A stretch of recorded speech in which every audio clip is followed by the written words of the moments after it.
Assalamualaikum warahmatullahi wabarakatuh. Salam, Om Swastiastu, Namo Buddhaya, salam kebajikan. Selamat pagi semuanya. Baiklah, pada simak videonya. Namun sebelumnya jangan lupa untuk like, subscribe untuk perkembangan channel ini.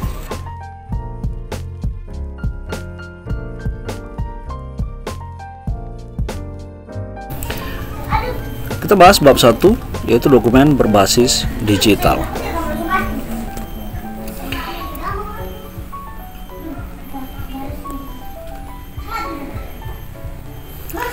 A. Konsep dokumen dan prosedur pengelolaannya.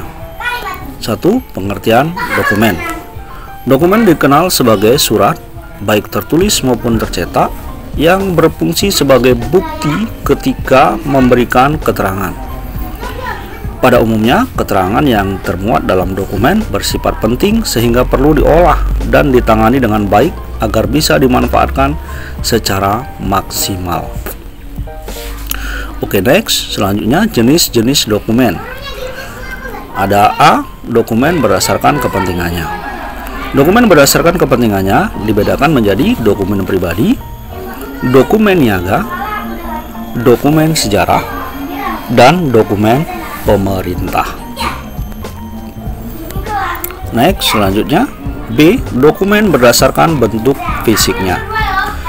Dokumen berdasarkan bentuk fisiknya dibedakan menjadi dokumen literer, dokumen korporil,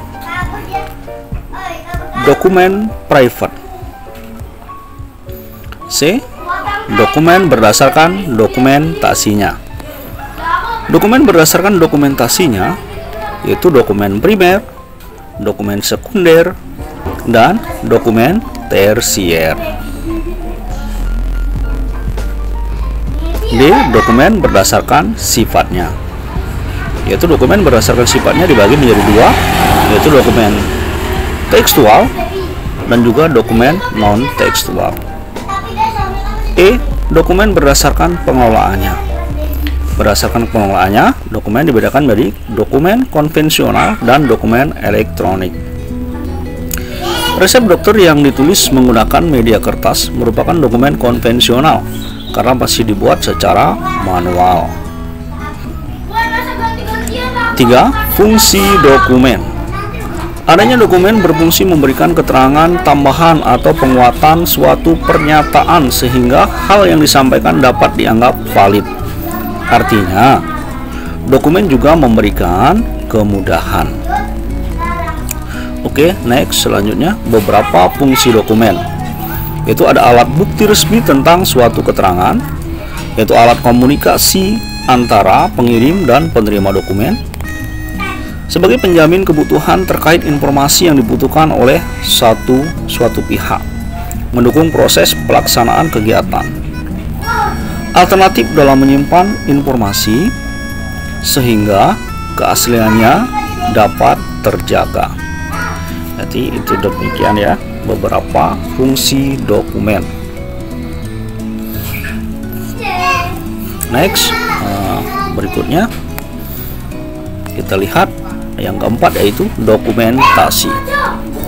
Dalam Kamus Besar Bahasa Indonesia atau yang kita sebut KBBI, dokumentasi adalah pengumpulan, pemilihan, pengolahan, dan penyimpanan informasi dalam bidang pengetahuan. Secara ringkas, dokumentasi adalah kegiatan atau proses menyediakan berbagai dokumen dengan memanfaatkan bukti yang akurat. Demikian ya, dan tidak asing lagi tentang kata dokumentasi.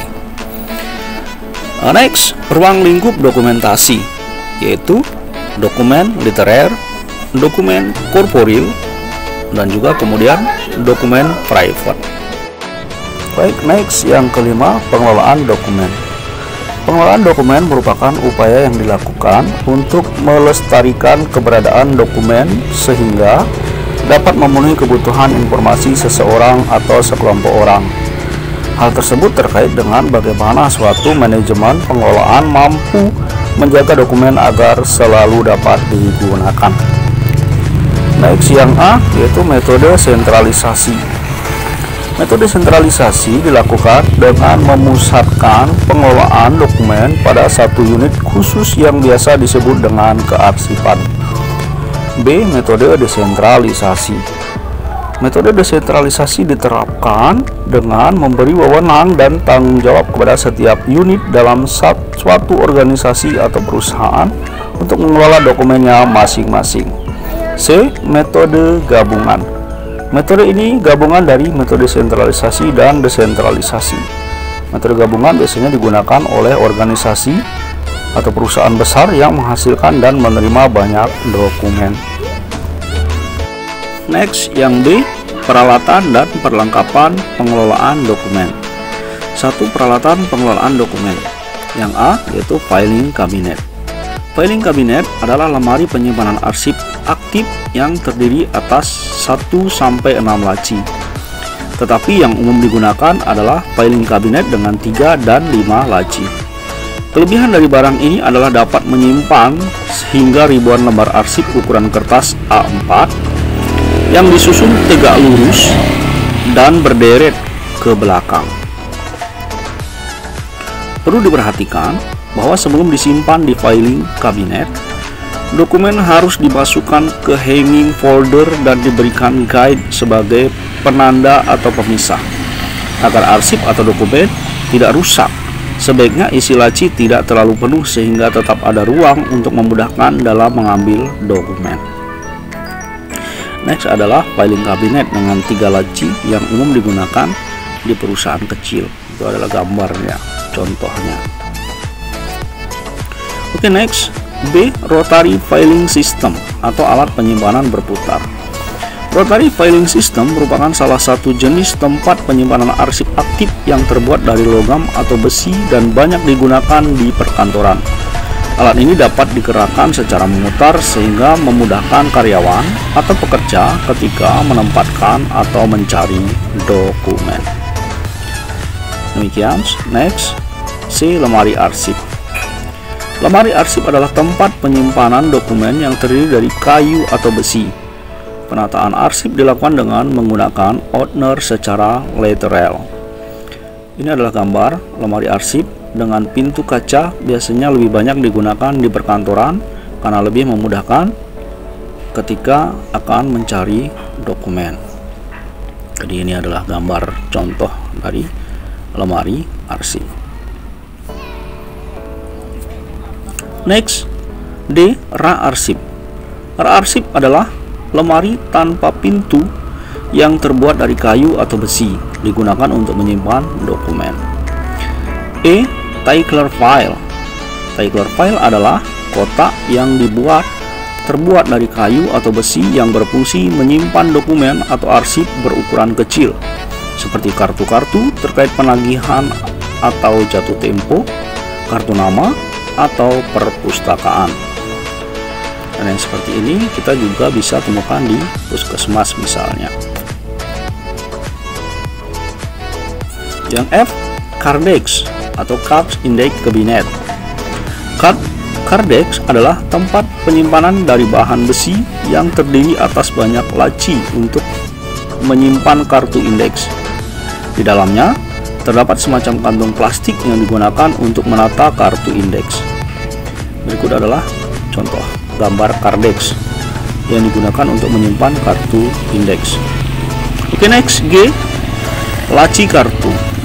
Laci kartu adalah tempat penyimpanan dari kayu yang terdiri atas laci-laci kecil untuk menyimpan dokumen berupa kartu yang disusun secara vertikal. Jumlah laci yang disesuaikan dengan kebutuhan atau banyaknya kartu yang akan disimpan.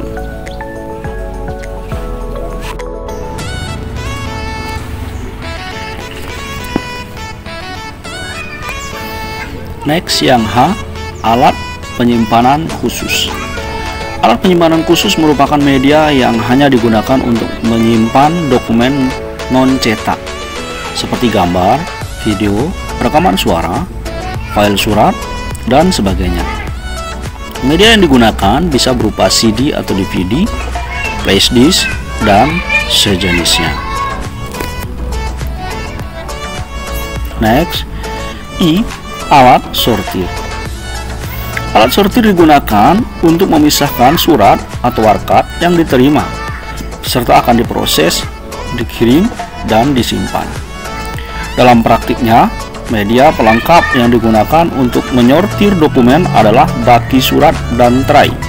Selanjutnya, daki surat dan tray disusun di alat sortir berupa rak kotak bertingkat yang terbuat dari besi atau plastik. Demikian ya prosesnya. Kemudian next, J, stapler.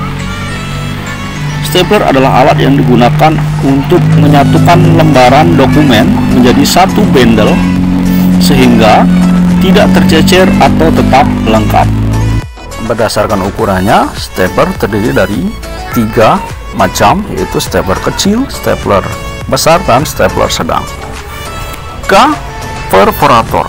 Perforator adalah alat untuk melubangi lembar dokumen yang terbuat dari logam. Terdapat 3 jenis perforator, yaitu perforator dengan 1 pelubang yang digunakan untuk melubangi kartu perpustakaan, papan nama, dan plastik. Perforator dengan 2 pelubang untuk melubangi kertas yang akan disimpan dalam snail hector atau opener. Serta perforator dengan 5 pelubang yang digunakan untuk melubangi dokumen sebelum dimasukkan ke binder ring. Demikian ya, macam-macam perforator.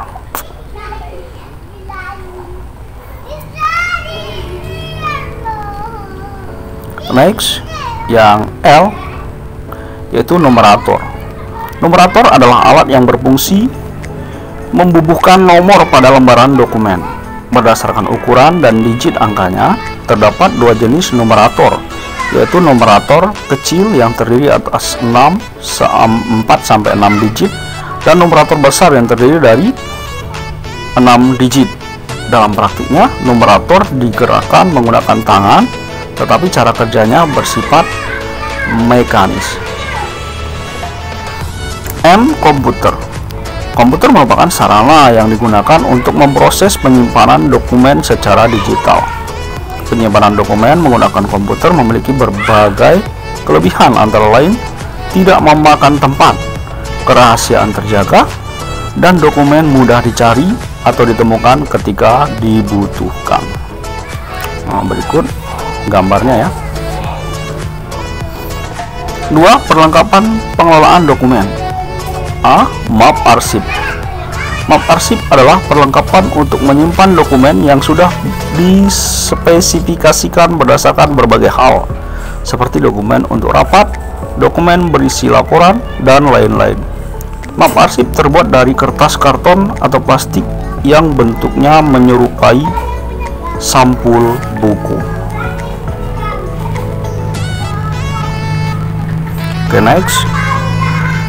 Jenis-jenis map yaitu stop map folio, map snail hector, dan map hanging folder. B. Guide. Guide adalah lembaran kertas tebal dengan berbagai warna yang berfungsi sebagai petunjuk atau sekat dalam penyimpanan arsip. Guide dibuat dengan warna mencolok atau terang agar lebih mudah diingat. C. Opener. Opener adalah sejenis map yang terbuat dari kertas karton tebal atau plastik dengan berbagai warna. Opener merupakan perlengkapan yang sebaiknya digunakan jika menyimpan dokumen kertas. Opener aman disusun secara vertikal. Secara vertikal itu artinya secara tegak lurus begitu ya. D. Label. Label adalah perlengkapan yang digunakan untuk memberi identitas pada map atau folder sehingga biasanya ditempel di bagian tab. Berikutnya E. Lempar disposisi. Lembar disposisi merupakan perlengkapan berbentuk lembaran yang digunakan untuk mencatat instruksi dari pimpinan terkait tidak lanjut dari surat atau dokumen yang diterima dari pihak lain. Tindak lanjut dari F. Buku ekspedisi. Buku ekspedisi adalah formulir atau buku yang digunakan untuk mencatat dokumen yang diserahkan kepada pihak lain. G. Buku agenda surat masuk dan keluar. Buku agenda surat masuk dan keluar adalah buku yang digunakan untuk mencatat dokumen yang masuk dan keluar. Next, C. Kriteria pemilihan peralatan dan perlengkapan penyimpanan dokumen. Pengelolaan dokumen merupakan aktivitas yang harus dilakukan dengan memperhatikan pedoman atau sistem yang telah ditetapkan. Tujuannya menjaga dokumen agar tetap bisa digunakan ketika dibutuhkan. Seluruh aspek yang termasuk dalam proses pengelolaan dokumen harus dipilih sesuai dengan standar. Pemilihan peralatan dan perlengkapan penyimpanan dokumen harus memperhatikan luas ruangan. Tentu saja ya, jangan sampai peralatannya melebihi dari ruangan. Kriteria pemilihan peralatan dan perlengkapan penyimpanan dokumen. 1. Sesuaikan peralatan dengan bentuk dan ukuran fisik dokumen. 2. Memperhatikan sifat dokumen yang disimpan sehingga keamanan informasinya terjamin. 3. Perhatikan pertumbuhan atau perkembangan dokumen. 4. Pastikan peralatan yang dipilih memberikan kemudahan. 5. Pertimbangkan besar ruangan yang disediakan untuk penyimpanan dan kemungkinan untuk perluasannya. 6. Pertimbangkan skala organisasi apakah besar atau kecil. 7. Pertimbangkan biaya yang tersedia. 8. Perhatikan tingkat pelindungannya terhadap dokumen. Ini harus juga diperhatikan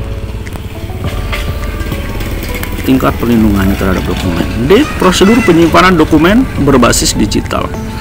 Pengelolaan atau pemeliharaan dokumen di suatu perusahaan atau organisasi merupakan kebutuhan yang sangat penting karena berkaitan dengan kelangsungan aktivitas dalam organisasi tersebut. Dokumen merupakan salah satu elemen penting bagi organisasi sehingga perlu dikelola dengan prosedur yang sesuai. Next, pengelolaan dokumen yang sesuai dengan prosedur dapat meminimalkan terjadinya hal buruk seperti hilang atau rusaknya dokumen, dokumen sulit ditemukan atau memerlukan waktu yang lama dalam pencariannya, keterbatasan ruang arsip, ketergantungan kepada arsiparis, pemborosan batas dan peralatan arsip. Next, penyimpanan dokumen dapat dilakukan secara manual ataupun digital. Penyimpanan secara manual dilakukan dengan mengumpulkan hard copy atau dokumen fisik, lalu mengelolanya sesuai dengan prosedur. Sementara itu, penyimpanan dokumen secara digital dilakukan dengan menghimpun soft copy dokumen, lalu menyimpan dalam folder tertentu di perangkat komputer. Next, 1. Pembuatan dokumen digital.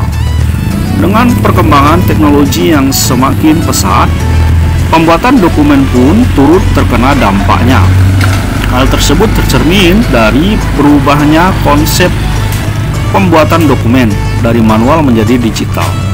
Dokumen digital adalah sebuah konsep pengumpulan, penyimpanan, dan pengelolaan informasi dalam bentuk cetakan atau gambar elektronik yang dapat digunakan sebagai bukti atau keterangan. Penyimpanan dokumen berbasis digital juga harus dikelompokkan sesuai dengan jenisnya agar mudah ditemukan ketika dibutuhkan. Next, format dokumen yang dapat disimpan dalam bentuk digital seperti doc, PDF, XLS, dan TXS, teks, serta JPEG, BMP, dan format dokumen tersebut dapat diperoleh melalui dua proses, yaitu pemindaian dokumen atau scan dan mengubah format penyimpanan save as atau menggunakan program aplikasi bantu lainnya. Jadi bentuknya ada banyak ya.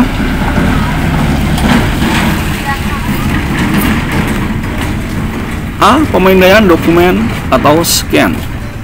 Pemindaian dokumen atau scan dapat dilakukan dengan menggunakan aplikasi di smartphone atau alat pemindai atau scanner. B. Mengubah format penyimpanan atau save as. mengubah format penyimpanan atau save as, atau menggunakan program aplikasi bantu seperti aplikasi Convert Word to PDF atau Excel to PDF atau sebaliknya. Keuntungan menggunakan dokumen digital: menghemat penggunaan ruang dan peralatan yang biasanya digunakan untuk penyimpanan dokumen atau data fisik, mengefisiensikan biaya atau meminimalkan pengeluaran, menghemat kertas, tinta, dan material yang biasanya digunakan untuk membuat dokumen fisik sehingga ramah lingkungan, mengurangi risiko kehilangan dan kerusakan dokumen.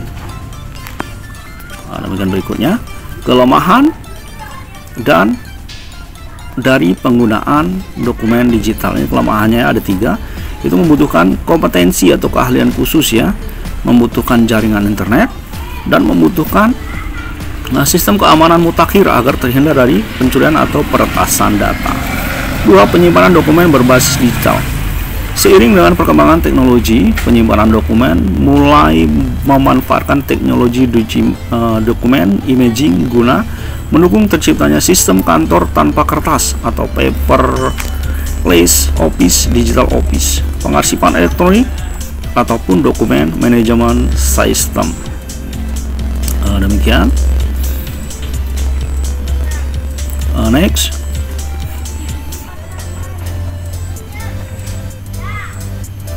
Dokumen manajemen sistem memungkinkan penggunaan untuk mengklasifikasikan dan memberikan indeks dokumen sesuai jenis dokumennya. Hal tersebut akan memberikan kemudahan ketika melakukan pencarian dokumen di masa mendatang. Demikian ya. Ini sudah selesai pembahasan kita. Wassalamualaikum warahmatullahi wabarakatuh. Salam. Om Santi Santi Santi Hum, Namo Buddhaya, salam kebajikan.